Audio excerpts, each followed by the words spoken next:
You are listening to the In Kinship Podcast, a podcast for makers who crave a vibrant, joy-filled life on their own terms. And I am your host, Tina Vandenberg. Today is day 2 of our Find Your Joy series. Jump on the website, kinshiphandwork.com/joy to find all the links to anything that I mentioned in the podcast episode today, and also more information on the Embody Your Joy membership, which starts in September. Let's get started. Hey there, friend. We are back with day 2 of Finding Your Joy. Again, I think that joy is our birthright. I think that we have the ability, all of us, to find as much joy as possible as we can in our lives. And we have more control over that than we sometimes think, that we can sort of become a victim, which is a big word, I know, but we can sort of become a victim to our lives and not realize how much ability we have to set up our lives in a way that feel really good to us. So yesterday, you started a gratitude practice. Hopefully you did that last night and you're doing it again this morning. And you also listed out a whole big list of things that bring you joy. All different things. Like right now, I am finding joy that there are flies on the other side of my window and not inside my studio biting my ankles. That is a joyful thing. I'm quite gleeful that they're stuck on the outside.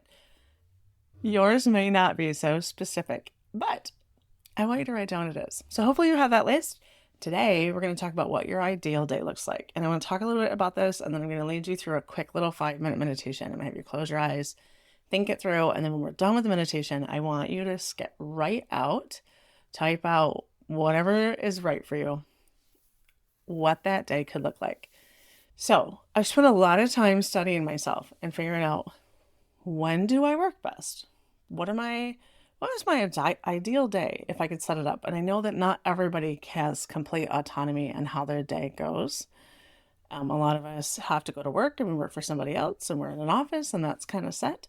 But I think that within that, you probably have some wiggle room to decide, when do you answer emails? When do you do the creative project you're trying to get done? When do you schedule meetings if you have any control of that? Like, what are the things that you can control so that your day feels expansive and feels full of joy, right? So, some things I learned about myself, and I want you to think about this for yourself, is I've studied my cycles for a long time, both my menstrual cycles and the cycles of the moon, which I love to connect, and we may talk about that in Embody Your Joy, because I do love it. It feels a little woo-woo, but it's like super fun. I like to track those cycles, and I have for several years, to determine like which phase of my menstrual cycle am I in and how do I feel when I'm in that phase. So I have a really clear idea of how I feel when I'm bleeding as opposed to when I'm ovulating, right? I know how that feels. Ovulation, I'm feeling much more like guns blazing, ready to take on the world and like be shining star. When I'm bleeding, I'm much more likely to want to learn something, kind of go deep, maybe study what I'm doing, rehash what I'm going through, all of that kind of stuff. When I'm in my follicular phase, which is the phase right between bleeding and ovulation, I'm more likely to be like planning something new, something to sprout, right? And I'm going to go through all of this in the Embody Your Joy, because there's a whole connection to the phases of your cycle, phases of the moon, and the seasons of our world. Like, we are natural, nature-based creatures. And when we can connect more to Earth, I think that brings me joy. And I would imagine it might you too. So that's me part of Embody Your Joy. I don't mean to like drop that as a teaser here, but like I could talk to you for an hour today about that. I don't want to spend that much time. I promise this would be short and sweet. So I know what my cycles feel like, and I know where I'm at with that. And I do want to say real quick too, if you're feeling an aversion to this because you don't menstruate for whatever reason, whether you're don't have ovaries or you are no longer of menstruating age, know that there are other ways to look at your cycles. There are other ways to like connect to the cycle of the seasons and the cycle of the moon and the world around you. So that's a side note. So I know where I'm at in my cycle and I try my best. This only happens maybe 10% of the time, I'm being honest, but I try my best to try to organize certain creative work when I know I'm going to have lots of like expansive, bright, shining star energy. And I'm going to try to schedule things that are more like I'm analyzing and I'm looking over things when I'm in that more, I'm bleeding, it's winter time, the moon is new kind of energy where I'm kind of hunkered in, right? So I'm going to try to do that if I can. I also know on a daily basis how my energy ebbs and flows. And I'll bet you know this about yourself too. You're probably like, you know whether you're a morning person or a night person, right? Like that's probably something you know about yourself. I know personally, and I want you to make note of this. This is like a little side exercise for today. I want you to make note of how you feel at different times during the day. So I am a morning person who, this is an interesting thing because there are different seasons in our life, right? Like, and I don't mean seasons like spring, I guess I kind of mean like spring, summer, fall, but I mean like sometimes we're a parent and like you don't have much control over your schedule, especially with the new young children. Sometimes we are taking care of our parents and that kind of controls our schedule. So we're in different seasons of life often. And right now, I know that you probably know this, but I have been working with this autoimmune thing, which means I need a lot more sleep. And so I've been both honoring that because I need to be in integrity and I need to honor what my body's saying because otherwise it's going to fail on me. And so that means I can't get up as early as I used to, which is a little frustrating, but it's like reminds me that while we can set all this out and know what we want, we have to be flexible. So naturally, I'm an early morning person.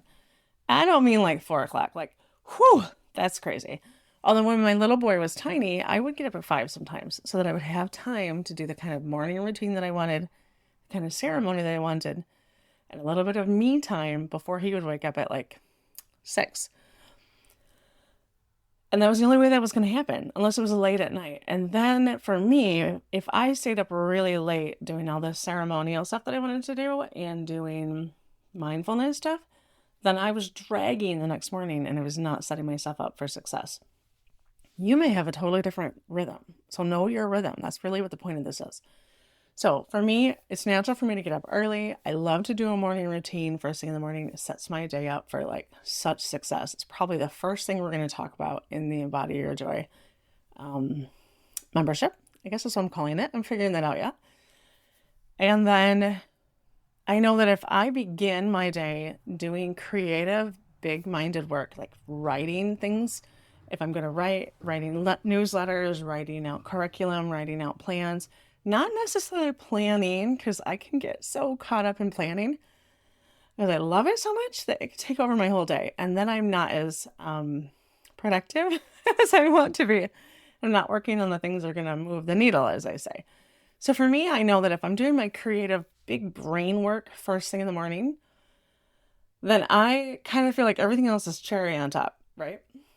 And then after that, I'll move into answering emails, taking care of budgeting kind of things, accounting kind of things, doing some planning.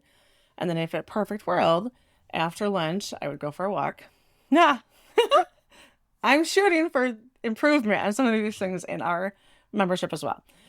And then in the afternoon, doing something hands-on is perfect for me. My brain is sort of taxed. The day is starting to unravel somehow. I don't know if you have that same feeling, but I kind of feel like if I didn't get important things done before, say, 1 or 2, it's really unlikely they're going to happen. Or if they do, they're going to be a slog to get through, and they're probably going to have mistakes. And like, I know this about myself. I also know that after I've had dinner, like around that 6 o'clock, 7 o'clock time, I'm tired. And I'm 45 years old, which is not old. Let me be very clear. But I've had a long time to know myself. And I've spent a lot of my 20s and 30s racing at life, full tilt, going so fast and so furious, and realizing like that hasn't always served me. And I want to live a life that feels full of ease and joy and is serving me. I want to feel at peace more often than not. All the time, I would say, but we know that's not realistic because life is life. So that's my rhythm for the day. And then after dinner is a perfect time for me to do some kind of light handwork. I don't necessarily want to dive into a sewing project. I can sometimes, um, especially if it's something I've done a lot of times before, so I don't have to have a lot of brain power for it. But I like to relax. I like to read. I love to go and visit friends. I like to listen to live music. I like to watch things and do things with my hands that are simple, like knitting a simple scarf, things like that. So that's my rhythm for the day. I want you to spend a little time thinking about what your energy is like in the morning, around noontime, in the afternoon, in the evening, and at night. I want you to just take those 5 times. I think that was 5. And give yourself a little bit of like, this is how I feel. And you probably intuitively know it already. So start to write that out. And then also just over the next day or two, start to fine tune that and be like, yeah, you know what? I hit a slump around 3. And sure, you can overcome a slump with a bunch of caffeine. But your most powerful brain power is probably when you're not in a slump, right? So, like, the best that you can do, and again, this is not possible all the time. It's probably not even possible half the time. But imagine if you could shift it a little bit and how much difference that could make in your life. Okay, so that's exercise number 1. Exercise number 2 is going to be this relatively short. I'm trying to not be too super wordy here for you guys in this workshop, but you can't change the stripes of the tiger. So the second part of this is I want to do a quick little meditation with you, working through your ideal day. And this is going to be a little different than thinking about your energy. Your energy is very important, and I want you to be noting that, and I want you to have that written down, and I want you to, like, that's the practical side of things. I want you to have that. This exercise is more like, what would feel amazing if you could have a day that looks like this? And I've been doing this for a long time. I've been doing this since my little boy was tiny, because, like, I was a mother at 37. I was well established as a human. So all of a sudden, all the changes that come with a newborn were, wow, were they big. I had no idea it was going to be like that. And so in order to make some semblance of space in my life, I had to get a little more controlled about how my life went. And again, that doesn't mean I'm not flexible, because I have to be flexible as well. We have to have both, right? Like, I think it's beautiful to make a plan and then let go of the plan, and then reassess the plan, and then let go of the plan, all at the same time, holding yourself in commitment to yourself, right? Hi, that sounds simple. Yeah? Okay. So I want you to think about your ideal day. This is a daydream right now. We're just dreaming about this. I want you to close your eyes. And when we're done with this meditation, I want you to get out your piece of paper and jot down what you experienced or what you think would be amazing.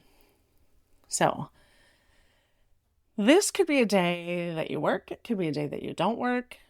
You could do this exercise for both those days, because, like, those days look different, right? Weekend days are different than weekday days.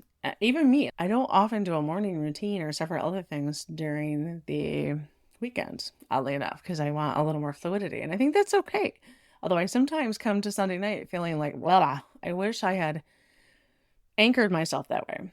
So, you got to figure out what's good for you. Okay, ready? Deep breath. Let's do 3 of them.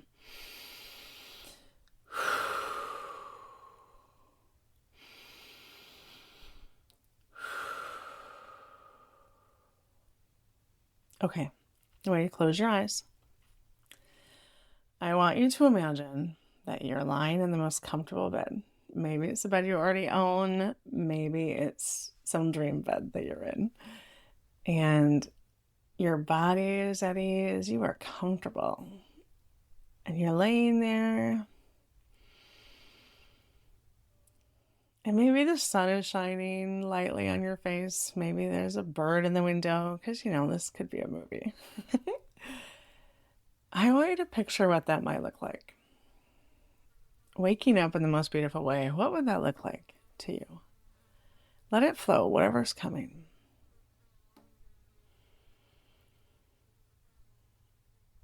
And then I want you to get up. And I want you to imagine what comes next. And not what comes next in your real life. What comes next on this ideal day, this most beautiful day. Do you go down to the kitchen after you use the bathroom and say your gratitude, brush your teeth, and you find hot coffee, or do you make the coffee yourself because it's a beautiful process? Do you sit at the table with a book and some toast and maybe some sausage that you bought at the farmer's market, and there's flowers on the table? Maybe your day looks totally different. What does it look like? How do you start your day? Do you begin at an altar saying prayers? Prayers to God, prayers to the universe, prayers to Mother Earth, whomever that is. Does that come before breakfast? Do you walk then? Do you exercise? Do you move your body in some way? Well, what would feel like a beautiful flow? And now you've moved on and you're showered, if that's your thing. I'm assuming showers are your thing, but maybe not in the morning. You're dressed for the day. What would feel great to do right now?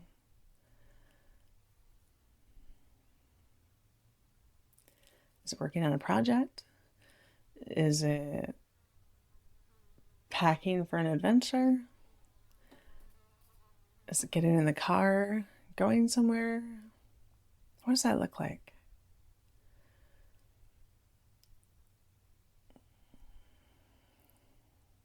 And if it's at work, what are you working on this morning? You're fresh, bright-eyed and bushy-tailed. And now it's lunchtime. It's time for you to take a break. As we all know that breaks are vital to our productivity. I want you to say that with me. Breaks are vital to my productivity. And so you stop to unpack a beautifully made healthy lunch. Do you go to an awesome little restaurant with a friend? Do you go for a walk? Do you read a little bit before you start again? What does that look like? What does that break time look like? And then you go back to your day after that break is over. What are you working on in the afternoon? What would feel amazing to do? Your belly's full. You've already been doing amazing things in the morning. What are you doing in the afternoon? Ideally, when does that stop? When do you stop working on whatever you're working on? When do you come back to your home base? Even if you never left your home. What time is that? Are you settling in to make dinner? Are you working on chores now?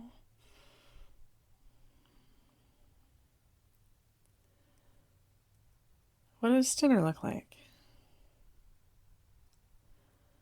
Is everyone at the table? Are you eating in front of a really great movie? Are you outside at the picnic table? Who's with you? Well, now you've finished your dinner and you've cleaned up, and the evening stretches in front of you. And I know some of you have kids. And of course, children dictate a lot what our schedule looks like. But what would it feel like right now in the life you have right this minute with your young child, with your grown children, by yourself? What would feel amazing after dinner to do?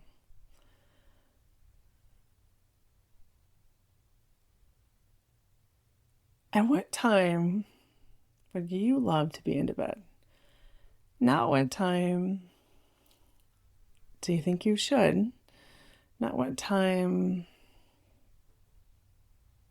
do you push to get to bed because you're trying to fit all the things in? But what time would feel like, this is a great time?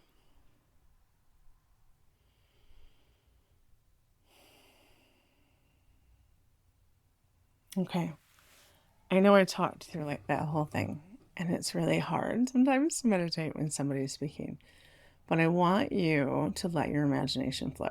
And I want you to take a few minutes in your day to do that exercise. You don't have to hear my voice the whole time, but you can just do it for yourself and write it out.